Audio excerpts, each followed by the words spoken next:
Good morning. Aidan, you're standing for the Loughborough South West division for the next Leicestershire County Council election.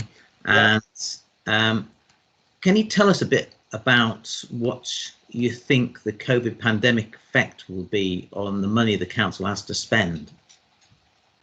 I think all county councils have had a real uphill struggle this last 12 months, allocating the funds they've got, because they've had an awful lot of responsibility, both around the additional services they've had to provide for the residents of the county, and indeed the extra healthcare backup, education services and so on. So there's been a real pressure. I think it all, as ever, usually comes down to one, how much you can collect through both, the local council taxes, how much you get funded from central government. And I think the big question is, how much will central government keep giving all councils, whilst the pandemic continues? And I think that's the critical question. Because you look around, we've got roads. I was out this morning, and there's a lot of roads with potholes because of the cold weather we had this winter. And will those things get left? Well, I hope not, because we want the economy back moving again. We want everyone out there again, and therefore I would certainly be, if I was elected to Leicestershire County Council, I would be wanting to ensure these essential services like the roads, like education, the social care aspect that the county council helps with, that are ultimately those continue, and that all councils press the government for additional funds because of all the additional demand there's been on the budget, basically. Thank you. What's the situation regarding road congestion in the Nampanton area? Is it a real big issue?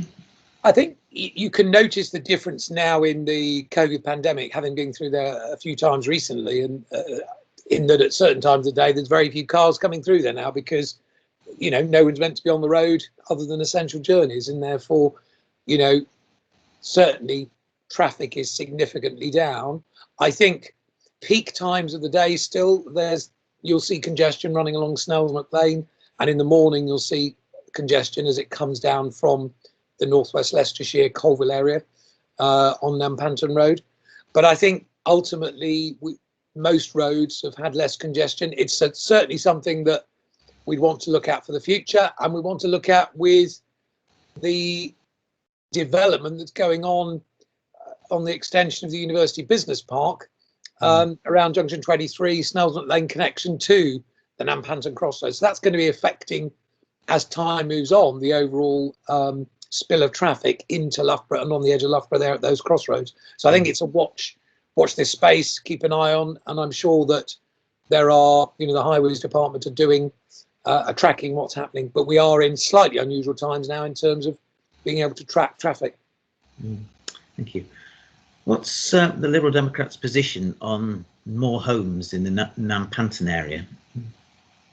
I mean, we all know, ultimately, the allocation of the number of properties, the number of new homes is down usually to the strategic local plan, the local plan. The local plan for Charnwood, the borough, is an emerging plan at the moment. They are short of the numbers that they need ultimately overall. So for me, I think any applications or pre-applications that come through to the local borough council need to be with some thought. They need to be sustainable.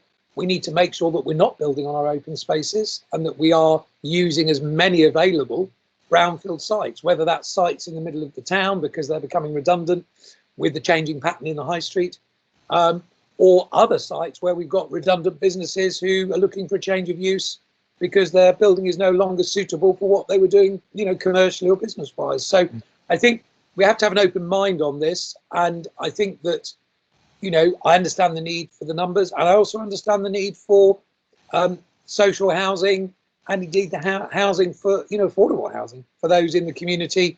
Young people, it's very difficult to get on the housing ladder. I know that more than most, and with 3 of my own children just having got on the housing ladder, but it's taken them years.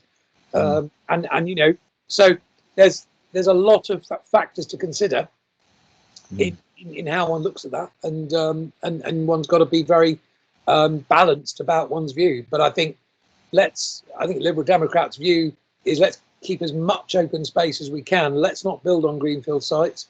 Let's make it sustainable, and let's make it work with the changing scene that we've got in land use and property use at the moment, with the result really of the COVID pandemic. Okay.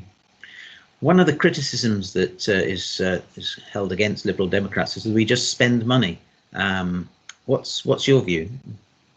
I think it's very easy, isn't it, to make a criticism of any political party about they either overspend or they underspend. I think one's got to understand the responsibilities that are there. I don't envy any council, whatever it's made up of, and whoever politically it's made up of, the responsibilities they've got, because they are managing a budget, and as I mentioned earlier, they've got to manage it in a way that meets the needs of the residents of the county. And meets the particular needs that county has, and they all vary, and they vary from year to year. And I think that, I don't envious anyone. So it's very easy for people, and they often, other political parties do often say, oh, well, the Liberal Democrats just want to spend money. Well, no, I think the Liberal Democrats want to spend money on the right things, and they want to make sure that the money is used wisely. I think, as a councillor, you have a responsibility to your residents, you have a responsibility to those in your area that you're looking after, and you have an overall responsibility to the council.